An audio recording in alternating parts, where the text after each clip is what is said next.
In this video, I'm going to go over 5 reasons why you might not be passing product manager interviews. By the way, my name is Anthony, and I'm a senior product manager based out of New York City. Over the last 7 years or so, I've completed dozens and dozens of PM interviews, and I wanted to share this list that I've come up with to help you pass more interviews. So I have my iPad here, and I'm just going to kind of go through this list and talk about these. So, number one of the reasons is that you're not being structured in your interview answers. So, when you're asked a question, you might just start talking off the cusp, thinking about a story and delivering it in a random way. This could either be in a behavioral type interview where you're talking about a past experience, or in a specific PM interview like a product sense or product analytics interview. You could just be going through it without any train of thought, any structure to it.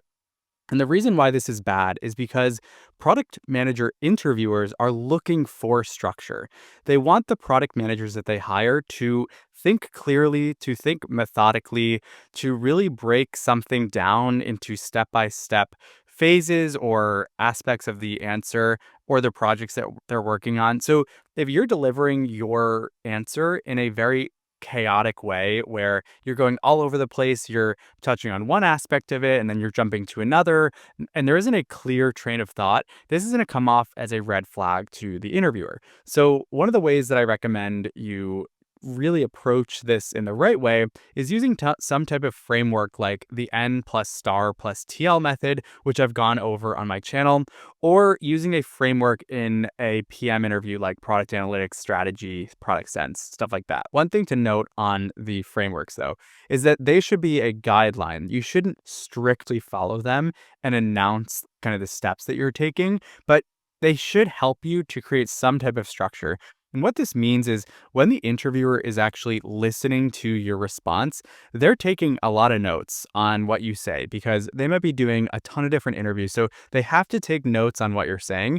So the more clear and structured you can make your response, the easier it will be for them to take notes and then reference it later on. One thing to note here is always making sure that you are highlighting the impact that you've driven in your company or in your past experiences, especially for behavioral questions. So, if you do find yourself giving some type of chaotic response, at least the least thing you can do is make sure that you, at the end, clarify the impact that you drove for that particular project. All right. Number two is you just haven't practiced the either basic or more difficult interview questions and you're kind of just winging it. So, in every single interview loop that you're going to do at every company, you're definitely going to be asked a couple of questions. The tell me about yourself question, or why this company, or tell me about a failure. These are questions that you're going to be asked over and over and over again. And if you're not able to quickly come up with a story to talk about, or you're just not really providing a clear answer, it shows to the interviewer that you didn't prepare at all for this interview. And that's not going to be a great look. So definitely make sure that you practice your interview answers beforehand. You do want it to come off natural. You don't want it to come off rehearsed, but I find that just practicing out loud helps a ton to just clear your thoughts, clarify what you want to say, and make it so that when you do give that answer in an interview, it's easy to follow along for the interviewer and it's clear that you've driven impact or did something in your past role that makes you qualified for this role. Okay, the next one is you don't know the rubric that the interviewer has, and you're kind of just like answering the questions without talking about the right things. So there are different rubrics for every single PM interview out there, whether it's the behavioral, the product sense, the technical, etc. On my platform, Product Career List, I actually share the PM rubrics that you can look at. But the thing to know here is that no matter what the interviewer, they are usually evaluating you on 4 different things. One of the most common things across all interviews is communication. So, are you clearly communicating? Are you articulating your ideas correctly and in a simple way? Are you asking questions when it makes sense? But there are also other vectors within all these different interview types that you should be aware of. So, for example, in a technical PM interview, one of the vectors might be technical acumen. In an analytics interview, it might be data fluency. So go on to Product Career List and get access to that rubric. The link is in my description. This way, when you're answering these questions, you're going to know what things you should be discussing and what things might not be necessary to discuss. That will help you to, when you come up with stories to talk about, or when you're coming up with answers to those more structured PM interviews like Product Sense, Product Analytics, you're going to know what to say and when to say it. All right. The next one is that you don't know how long each interview answer should be, and you kind of just break social norms, if that makes sense. So, for example, in one of the first interviews, you could be asked, "Tell me about yourself." And you could give a 10 or 15-minute answer. This would be very, very bad and inappropriate and not what the interviewer is actually asking. When in doubt, you should keep your answers to like 2 to 3 minutes for those behavioral type questions. Now, some might end up being longer, like 5 minutes, if it makes sense, and you're continuing to really add a lot of impact and value to your answer. But generally, for a question like that, you're going to want to stick to the shorter side. If the interviewer then has follow up questions, they will ask you, but you shouldn't go through your entire life story when you are giving that answer. Um, or any answer in a behavioral or kind of intro type interview there. And when it comes to the product sense, analytics, product strategy, technical estimation types of questions, those are questions where you should be filling up a 45-minute time frame or 60 minutes, depending on the interview type, with your thoughts, with your structured thoughts going through the problem. But when it comes to those, like, tell me about a time or answering a specific question about a project, keep that more on the shorter side. I've had candidates in interviews really extend this, and the interviewers will sometimes cut you off, but oftentimes they won't. They're trying to just evaluate how you are operating in this type of interview setting. The other part of this is like when you're actually on the job as a product manager, one of the biggest things that you can do to be an effective PM is to listen, not to talk. And so if you're coming into this interview and you're just talking, talking, talking, rambling, they might be wary and view this as a red flag when it comes to the time that you're actually on the job, because they might think that you're not really interested in hearing other people's opinions. You're more interested in hearing yourself talk for a very long period of time. So those are a couple things to take into account when it comes to the length of the interview answers. And the other thing I want to mention here is that in Product Career List, in the interview course lessons, I do share specific time frames for all the different interview types for how long you should spend on each one of those sections. So definitely check that out as well in the link below.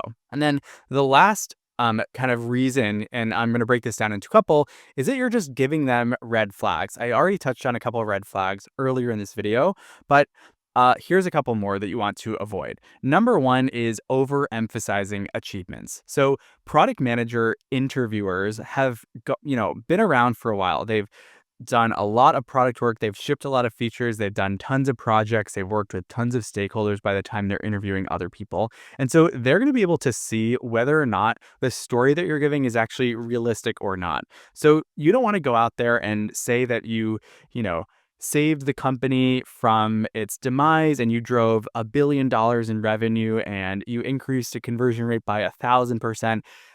Now, maybe you did do some of those things, but normally your stories and the projects that you're working on won't have that big of an impact.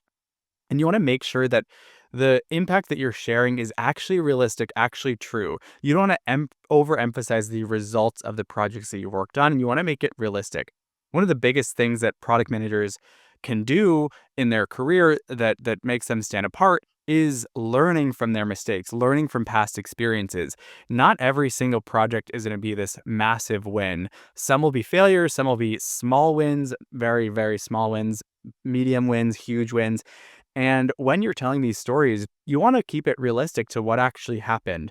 And especially if it's a very small win, but you expected a big one, or it's a loss, it's a negative outcome, talk about that learning, what that meant for you as a product manager in your career. Like, what did you take away from that experience that you're now applying to future projects and stuff like that?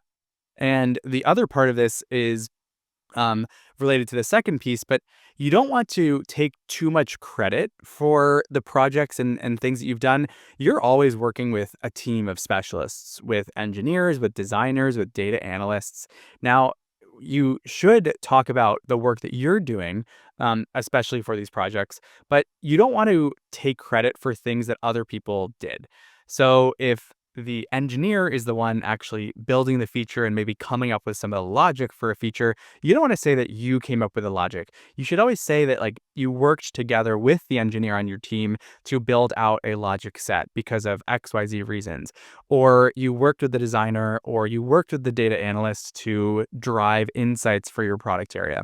Now, you could totally be in a PM or other position where you're doing all this work yourself, especially in a small startup environment. But if you're in a big company, you'll want to talk about how you collaborated with other people. And one note on this piece as well, you don't want to overcorrect in the other direction there. You do want to talk about stories where you had a big role in the project. And especially if you're asked the question like, tell me about a time that you failed in your previous experiences. You don't want to talk about a team failure. You want to talk about an individual failure. So you'll have to, evaluate when you're asked these questions how much you should go in either direction, but you want to come off as a team player. You do want to talk about your role, but you don't want to take credit for others. And the other part of that is if you're asked about things that go wrong, which is a common type of question that will be asked in interviewers or in interviews is how did you fail? Where could you have made a better decision, stuff like that. You don't want to talk about other people making mistakes. You want to talk about you yourself making mistakes. You don't, it's never a good look to say, oh, well, the tech lead did this, or the data analyst wrote the query wrong, or the QA engineer didn't catch this. You'll always want to talk about what you did wrong in all those different situations. The next one, a red flag to talk about is coming off as having a very high ego. So this is another thing that they're going to be screening for. So you could go into an interview and say that you are this perfect person that has never made a mistake. You always have the right answer. Every single project you've worked on throughout your career has been a success, stuff like that. You're never wrong. If you have a strong opinion, it always ends up being right. All these types of things are going to come off as you having a big ego. And no one wants to work with someone who has a big ego. So you want to avoid giving them any type of information or responses that could trigger that thought. So be really careful about the content of what you're saying and as well as how you're saying and how you're actually delivering it, because that could come off in the wrong way. And especially if this is picked up across multiple interviewers, that's not going to be a great look. And that could result in you not getting an offer. And then the last red flag here is to never talk about users, analytics, or just generally making your answers too fluffy, if that makes sense. So I'll break that down a little bit. Never talking about users. Users are at the core of product management. At the end of the day, we are building products, features, and functionality for people, for users. There are several user types typically within a company or within a platform, and it's really important that you always tie your work back to the users because again, users are at the core of what we do. We're solving problems for users. We want to make it easy for users to accomplish something so that they continue to pay the subscription or they continue to purchase more. And so when you're giving your answers, make sure to always reference them, bring things back to the users, talk about the users. This is going to show your interviewer that you have a lot of user empathy, that users are top of mind. The other one is never talking about metrics or analytics. Data is so important as a product manager, making data informed decisions. You want to always be thinking about what is the data telling us here? Is this the right problem to work on based on the data? What data do we have here? Is there qualitative data? Is there quantitative data? What KPIs did we have in the past? What were our objectives and key results? These are all the types of things that you should be thinking about as a product manager. So if you're in an interview and you're not bringing up metrics at all or very rarely, this is going to come off as a red flag as well. You want to show them that you are a data driven or a data informed product manager, whether it is a technical team or very much a non technical user experience focused team.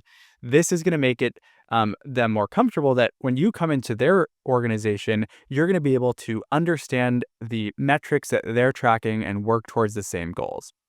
And then the last piece there is being too fluffy in your interview responses.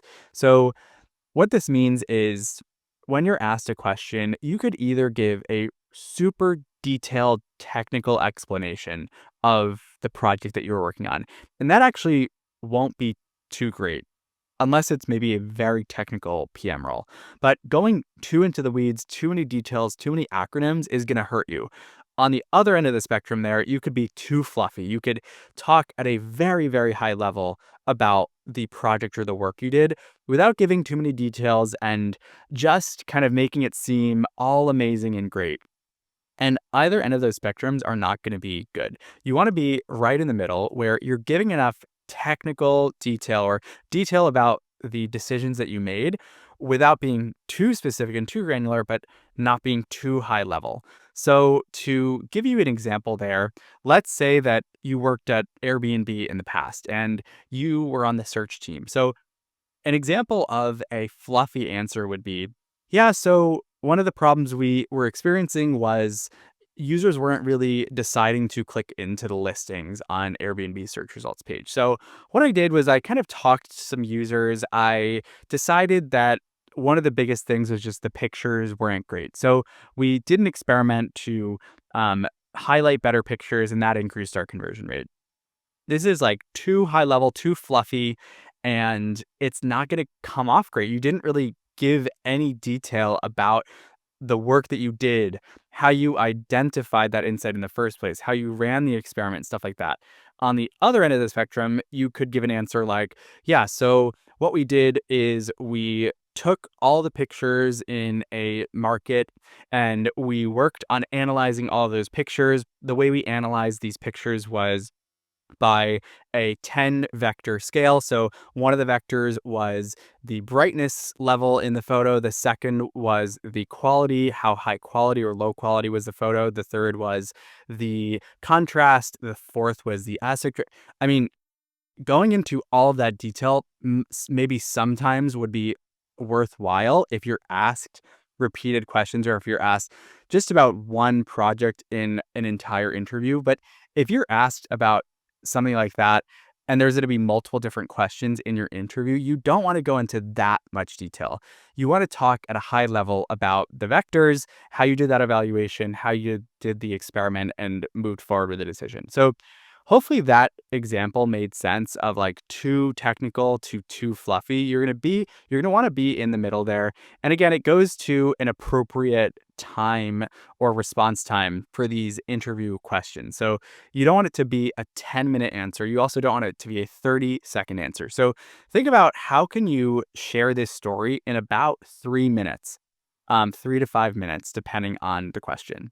So hopefully this helped for you to understand a couple different reasons why you might be not passing product manager interviews. Of course, there are other reasons, and I go into this a lot in the interview course on Product Career List, so check that out in the link in the description. But definitely try to avoid some of these mistakes that you could be making in product manager interviews so that you do pass more and get more offers. Hopefully this helps, and I'll see you in the next one.